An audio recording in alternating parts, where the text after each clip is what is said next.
नमस्कार, खेत खजाना में आपका स्वागत है। आज 8 मार्च है और दिन है मंगलवार।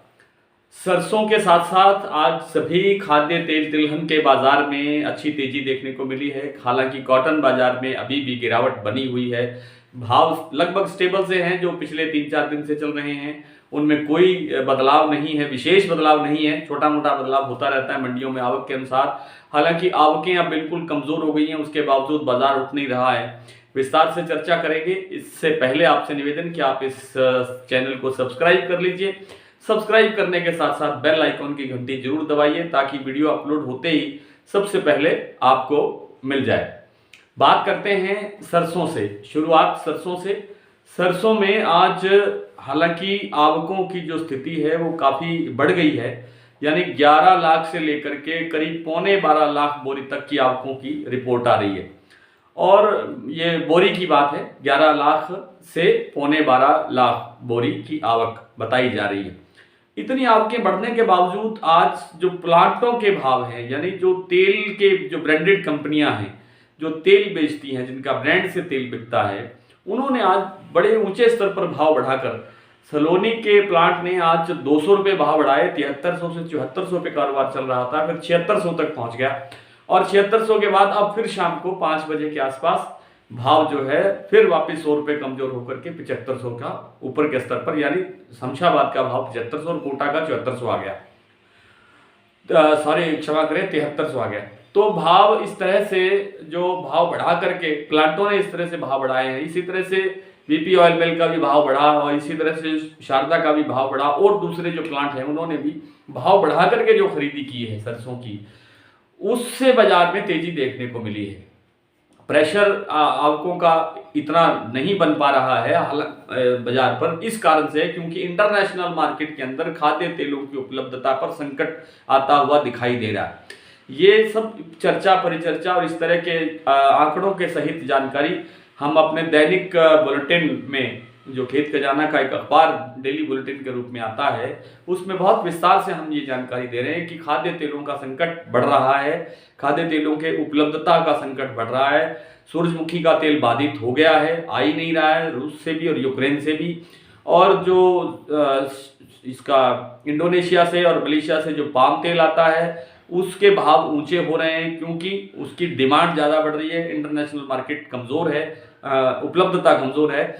और दूसरा जो सोयाबीन की जो फसल उत्पादक जो 3 प्रमुख कंट्री हैं, जैसे ब्राज़ील है, अर्जेंटीना है और दक्षिणी अमेरिका है, वहाँ पर फसल का जो आंकड़ा आ रहा है वो काफ़ी कमज़ोर होकर के आ रहा है।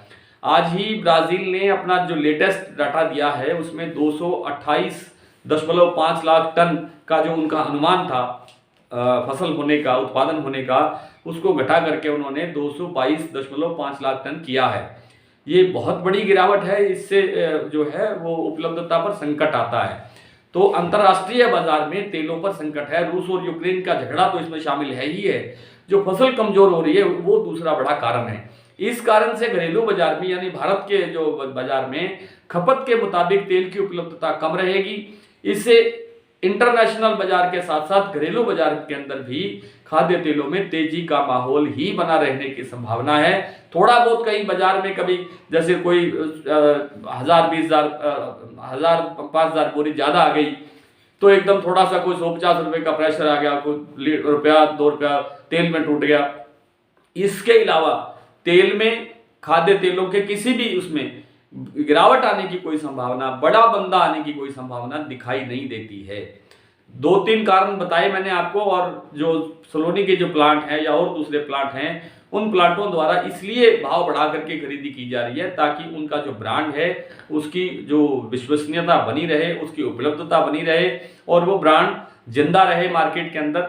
इसलिए ये सब चीज़ें, ये सब प्रयास किए जा रहे हैं, ये सब चीज़ें हो रही हैं।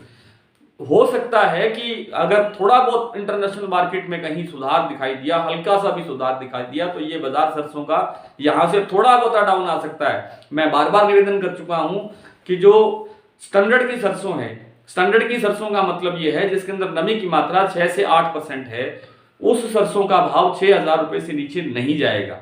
ऐसा मेरा अनुमान है। विवेचना आप सब लोगों ने करनी है। मैं जो विश्लेषण करता हूं उसके मुताबिक मुझे लगता है कि 6,000 से नीचे का भाव सरसों में इस साल देखने को नहीं मिलेगा।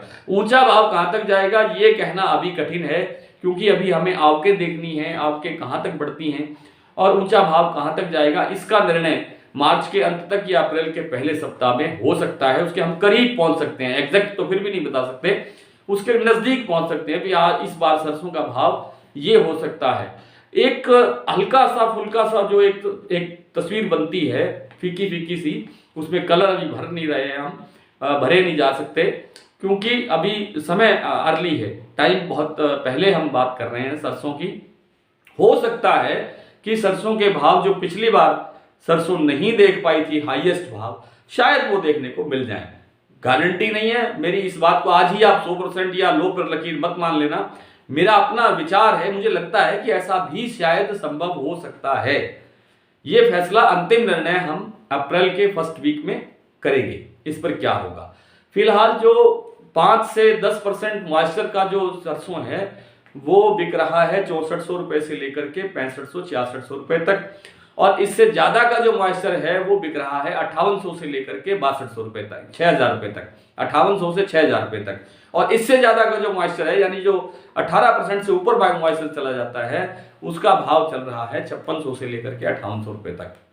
आज भरतपुर का भाव 6433 रुपए खुला है, जयपुर 7075 खुला है, इनमें भी तेजी दर्ज हुई है। लेकिन ये तेजी जो घटपट हो सकती है, इसमें थोड़ा बहुत अप डाउन जैसे हो रहा है वैसा अप डाउन आगे भी हो सकता है, लेकिन गिरावट सरसों के अंदर, बड़ी गिरावट सरसों के अंदर जिसे कहते हैं, उसकी संभावना बहुत कम है। कॉटन की बात करें, कॉटन में अभी तक यथास्थिति बनी हुई है। जब तक रसिया का और यूक्रेन का फैसला नहीं होता तब तक इंटरनेशनल मार्केट में कारोबार शुरू नहीं होता, और जब तक उसका फैसला नहीं होता तब तक ये जो बाजार है, कॉटन का जो बाजार है, नरमा कपास का जो बाजार है, इसके अंदर हमें अभी कोई गति बनती हुई दिखाई नहीं देती। हम ये भी नहीं कह सकते कि बाजार टूटेगा, और ये भी नहीं अभी कह सकते कि बाजार आगे बढ़ेगा। ये निश्चित रूप से कहा जा सकता है कि जैसे ही यहाँ शांति स्थापना होगी यूक्रेन और रूस के बीच में, उसके बाद अगर कारोबार ठीक गति से चला तो बाजार में फिर से जो 11,000 का भाव नरमा देख चुका है वो भाव तो अवश्य देखने को मिल सकता है। आइए कुछ मंडियों के भाव देख लेते हैं। आज भरतपुर का भाव रहा 6433, कल से 62 रुपए तेज है। जयपुर 7075, 125 रुपए की तेजी है। दिल्ली 6700, सलोनी में बता चुका हूं 7400 से 7500 का कारोबार हो रहा है। अलवर 6600, दादरी 7050, खैरथल मंडी 6700, निवई मंडी 6750, गंगापुर सिटी 6000 से 6750, हापुड़ 5800 से 6300, जोधपुर मंडी 6600, टोंक 7050, बीकानेर 6700, कोटा 6500 से लेकर के 6775, बारामंडी 6200 से 6652, सुमेरपुर 6750 से 6800। श्री करणपुर में आज एक ही पहली बार सरसों आई है, पहली ढेरी है, और 6501 रुपए में उसकी बोली हुई है।